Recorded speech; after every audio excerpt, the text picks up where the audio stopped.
اگه همیشه با موژه گذاشتن مشکل داشتی تا آخر این ویدیو همراه من باش تا به ساده ترین روش ممکن موژه گذاشتن رو یاد بگیری.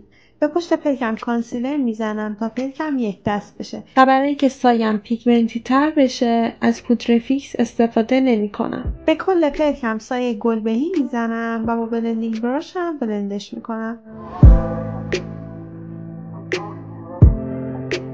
با یه سایه خاکی دور سایم رو فید تر میکنم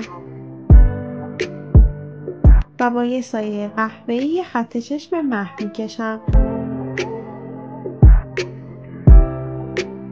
خط چشمم رو به شکل خط چشم گرافیکی به سمت کریس پلکم محو میکنم. به زیر چشمم هم به همون ترتیب سایه میزنم. برای گذاشتن موژه به موژه ها فرموژه میزنم و بعد ریمل میزنم.